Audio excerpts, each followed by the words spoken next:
I'm Chance the Rapper. No. Chris looks just like Chance the Rapper right now with this hat and goatee that he has going on. I look similar. Just like him. I look similar. So, man, first off, happy to be back in front of the camera talking to you all. We it's been here and there. I did some traveling and just moving around. So, nonetheless, we're happy to be back in front of you with this episode in which we're going to share a place. Right now, you've all seen us kind of take steps forward, but we want to show you what it looked like when we took a step backwards so that we can leap 10 steps forward. Do you remember that time? I do remember that time. We've had several times like that, though. Mm-hmm. But this one in particular, we're going to take y'all way back to the year 2011. You're right. 11. 12-ish. 11, 12. Nonetheless, it 12, was 13. No, it I'm was joking. 7 years ago. No, you know 6 what? years ago. Yes. It was 2012, 2013. Yes. Because we gave birth to our son in 2013. Yes. 100% facts. So it So was 2012. we got married in 2010, and we were living at downtown Cleveland in this apartment. Nice apartment. Spent a lot of money on it. But it's great for newlyweds. Very nice apartment downtown. Yeah. Skyrise, overlooking the flats. Looking at the water right Overlooking outside the our bridge. window. Very, very beautiful. Unbelievable views. So we were thinking, this isn't sustainable though. No, Because it's really expensive. it's expensive. We live far away from everybody. And how are we ever going to raise children in an apartment building? You could raise a dog. Everybody has a dog. But nobody had kids. You remember somebody having kids? No, not really. No, I mean, I just look at our son now who is literally always up and down the street, outside playing basketball, in the backyard. Like, he loves being able to go outside. Like, it's like, literally when Caleb come in the house, he drops his book bag, he goes right back outside. And we would have taken that opportunity from him had we not made a mature decision to move back in with the parents. So, this was a hard decision. We're married. We're married, having sex, We're 1 year into our marriage, and and we decide to move back home with my parents in order to save up money for our down payment for our house. So at that time, we were paying like $1,300 in rent, living where we were. And we said, well, what if we could just pocket $1,300 a month and also not paying any water, gas, electric. We had to pay all of the utility bills. Parking. So when we saved $2,000 a month and moved back home with my parents. And it was a really, really hard decision to make. I remember we got so much of our drive to do it came from wisdom and from other people speaking life into us. At that time, we were really involved in our church, and like a lot of the elders and our pastor, like they were just really telling us, this is the right move to make. Yes, it's going to be uncomfortable, but in hindsight, they were so right as far as, it didn't look right. It didn't feel right. It was so humbling, such a low state, but it was truly the right move. You got to do what you have to do sometime. And that was the lesson that we didn't know, but we were willing to find out. Yeah. We wanted a home. We were first-time homeowners, and when you're newly married, it's kind of like the next step. Like you get married, you buy a home, you have a kid. Yeah. So we were fortunate and blessed enough to where we were actually in line with those steps. Some people, mix those steps up a little bit, just kind of how life happens, and you're trying to put that together. So we were fortunate enough to have the opportunity to not have a kid yet, but to buy a house. That just meant that we had to sacrifice, moving back, with Jazz's parents. And so when we made that decision, moving out was tough. It was exciting, to a degree, but we were still leaving the comfort of our privacy. Right. But we were willing to do the hard things. Right. To grow forward. Yes. So I remember when we, had moved in, I'll personally say, to be honest with you, like, it was tough for me because as a man, you have this this ego, and it's a hairy ego. It's got a beard, and it's muscular, and it's like got a big chest and like, it's. If an ego was ever played in a movie, it is the Incredible Hulk. He would look like the Wilding leader on Game of Thrones. Yeah, yes, he would. Yes, that's exactly what he would look like. He might look like the Giant. Oh, the Giant. That's good. Yeah. But this ego is very fickle because he doesn't get you anywhere.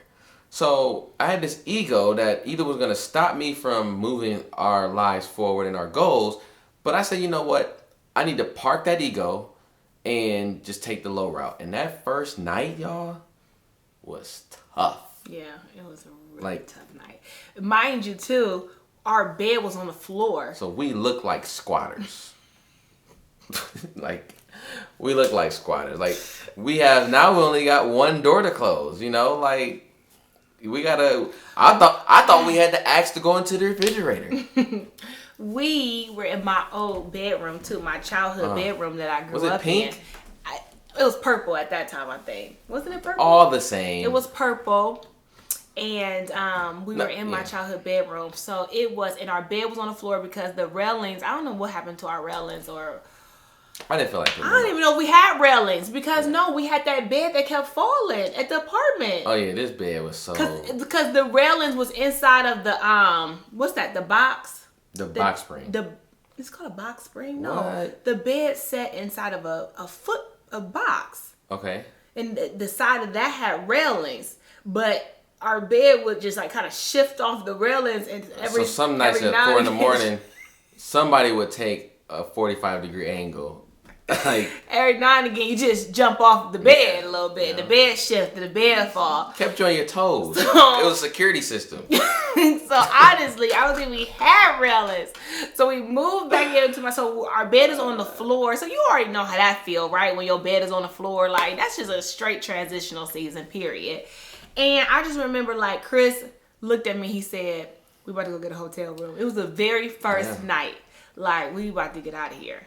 And that was tough. It was really tough. But I remember what also made it tough was laundry. Oh, okay. So we were, there was a time period in which we were ready to finally have sex, right?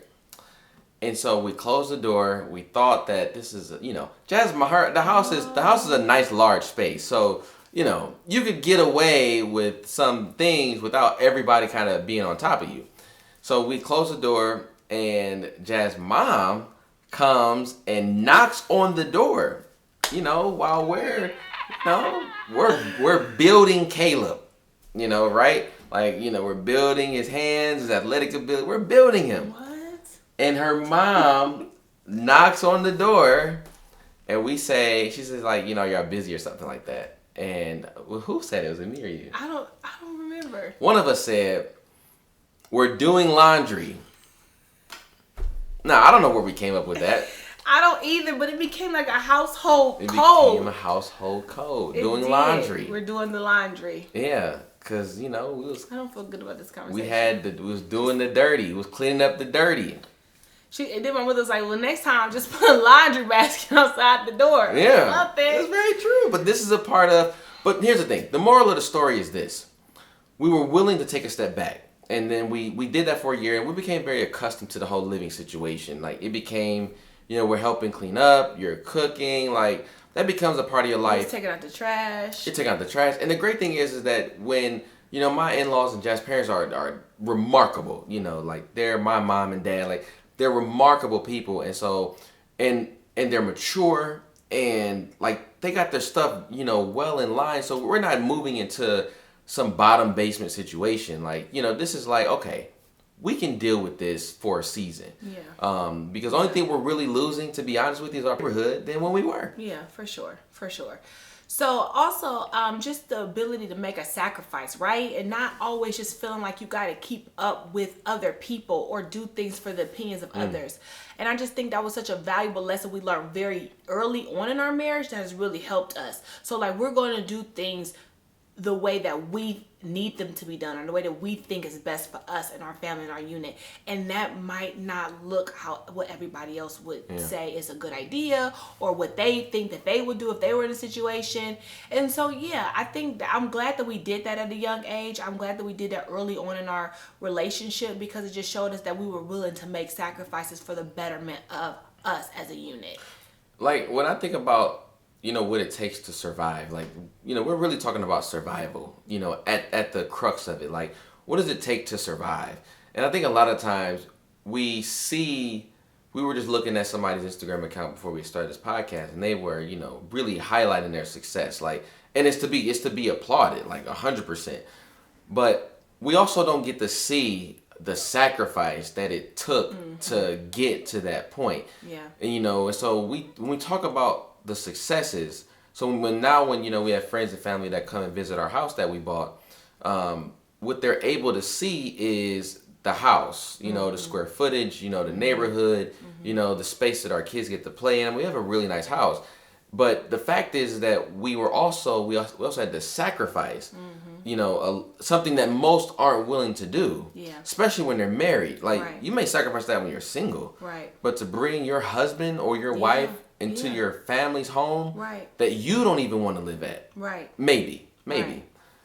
That's a big deal. And you open your family, you open your relationship up for criticism and judgment, and just like they learn like little idiosyncrasies that maybe they would have never known had they not lived with a person. And so you're opening yourself up to that too, and for opinions and then old patterns and mindsets and things that you've kind of like, you married now, so you kind of escape that, like, I'm gone, I don't live there anymore. But like some of that stuff can come back, and like, your parents' expectations of you, or like things that you really as an adult are trying to evolve and to cultivate like your own reality, like your own life, like how you're going to do things. And so that can be kind of challenging too, because you kind of are going back into those things. So it wasn't just like the financial sacrifices we were making, but it was also emotional. It was also our relationship. It was also our privacy, like Chris said. But at the end of the day, it's being able to make those sacrifices. So we made sacrifices across, various platforms just then, but it still was just so important to do that, because it catapulted us into a new place. Yeah. And it gave us the structure and the ability that we needed to purchase our own home, to put down a down payment, to pay the escrow, and everything else that we needed to do in order to move in. Now, let me also say that I think I made more sacrifices than Jasmine. Okay. Because I had to also, I had to be involved in multiple conversations with my father-in-law, who I love dearly. But let me just tell you about the timeline of when we were there. This is when President Obama was president, okay? Now, most of us are celebrating this time period, but not all of us, okay? And if you know anything about my father-in-law, he is not an Obama fan, okay? He calls him No-Obama, okay? And the thing is that because, I like to follow politics, me and him became the banter champions. It would be late at night, it would be during dinner, whatever it was. But yeah, that's a lot. It was a lot. That's a lot. But the thing is, I will say is that I don't know another way. Sometimes I think that, God orchestrates ways for you to at least be bonded with people. And I don't think that bond is always in line with like this, super happy and peaceful place. Sometimes like you bond through, rubbing off each other. Like you bond. So if you put two things together and they keep rubbing against each other, both are gonna have a similar groove that matches them to each other. Oh, come on now. Even though they had to rub against each other and can cause friction, they're closer and probably a little tight and understand each other more than a lot of other people. Yeah. So that's kind of where we were, and that's where we are now. Like, we have a mutual respect, and he understands that, I have a point of view. Yeah. Even though we disagree with each other, yeah. that we have a point of view, but it's a respected point of view. And so we've graduated from that space. But early in our marriage, I probably needed that. You don't know what you need when it's coming to you. Like, we didn't know that we needed to, sacrifice when we first got married. Like, that's a big growth. That's a growth spot. Right. We didn't, like, we came from a place of, this is Jasmine. She's beautiful. She just graduated from Ohio State, and she comes from this wonderful family. Here's Chris, fully involved in ministry, and, everybody knows him. Like, we came from that space. So now we feeling all great, and we got the nerve to move downtown, got this brand new car. Like, we rolling. So it took us to truly humble ourselves, and what it was a sign of our first humbling. And so I think you get used to having to sacrifice, because that's a part of what marriage is. Yes, I totally agree. It's a part of what marriage is, and being used to sacrificing and being willing to sacrifice for each other and being willing to sacrifice for your goals, no matter what they are. In this case, it was a financial goal for us, and we needed to save a substantial amount that we wouldn't be able to save had we continued to pay such a high level of rent. But if you guys need to sacrifice your time, if you need to sacrifice your ego, if you need to sacrifice your pride, if you need to sacrifice your worth ethic, whatever you need to sacrifice in order to make sure that y'all's unit is tight, I think is so paramount and so important. And I just want to encourage everybody to be able to do that. So whatever y'all's goals is as a unit, be willing to sacrifice for that. I'll even say, as well as the unit, even if on an individual basis, that it just takes doing the hard things. And I think that we have to grow to a place of being uncomfortable. Yeah. And I think there is a great, like, fruit, like a soup. My wife and I started eating acai bowls. That's how it's pronounced? Acai bowls, whatever. But nonetheless, they're delicious. But it's a super fruit, right? And it has all these nutrients and antioxidants in them, but everybody doesn't eat them. Like, there's this middle gap that it's a small fruit you got to actually go and search for that has all this nutrition. But it's easy to go eat the banana because they're plentiful. It's easy to eat the strawberry, it's plentiful. But will you find the thing that's rare that is a super fruit for you? And it's really getting down into the mud and doing the hard things. Whether it's your business, whether it's saying, like, in this season I can't do, or maybe it's in this season I have to do more of. Right. Maybe it's school. I'm uncomfortable. I already work a lot of hours, but heck, man, like, I know that I can't work at this job forever, so I need to do school for the next few years. It's being willing. Like, are you willing to sacrifice to get what your mouth always says you want? Right. That's good. Or is your tongue in your mouth? Is your tongue and your mouth moving at the same speed? Like, is your tongue in your shoe? Yeah, the tongue and your mouth moving at the same speed as the tongue in your shoe. Because so many times we yap. Like, we talk a lot. Like, it's very easy to talk. But putting your feet and your hands to work to make that happen, that's what it means to lead your own life. Yeah, and the sacrifice part is really hard to do, I think, in this time of social media too, of just seeing people's success, or seeing the perception of success and the perception of having it all together and the perception of making money. And it might not, and I know for us, it has not just fell into place like that, right? There's hard work that still has to be done, and things that we have to do in the past to get us where we are. And so don't be afraid to make those sacrifices. Don't be afraid to, like, do things differently, or don't be afraid to take a season, like, this your season of where you're not spending any money, or this your season of saving, or this is your season of whatever. And it is going to be different than what you're going. If you're going like this and scrolling, yeah, it's going to be way different than what you're seeing.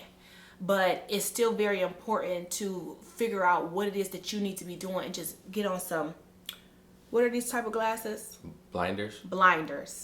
Oh yeah, that's the glasses. You know that grandma just came from the eye doctor.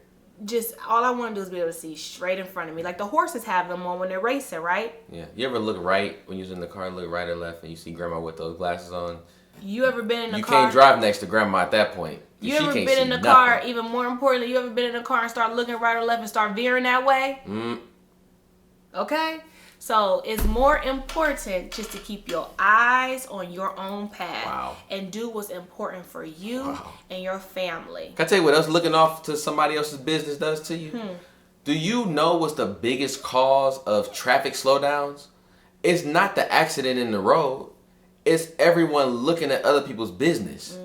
Like, if we were so focused on what's ahead of us and where we need to go and how fast we need to drive, while somebody else on social media is having their own accident, and we so enamored with how messed up their life is or what drama's going on, that we stop and we slow down. Like, you could be working at your desk, full productivity.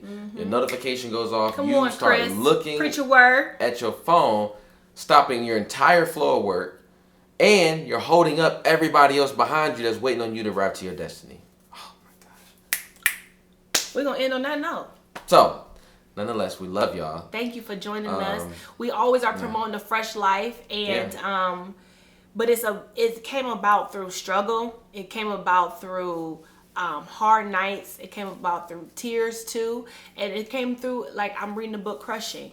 You know, we're here now, but it came through a crushing season and different aspects of our life. So we are just so grateful that you guys are joining us, and we just want to show you a little more glimpse of our story. Yeah, so thank y'all for tuning in. Make sure again that you visit thefreshlifebrand.com, that you subscribe to our YouTube channel, and then also it's actually like right here in one of these corners you can actually subscribe.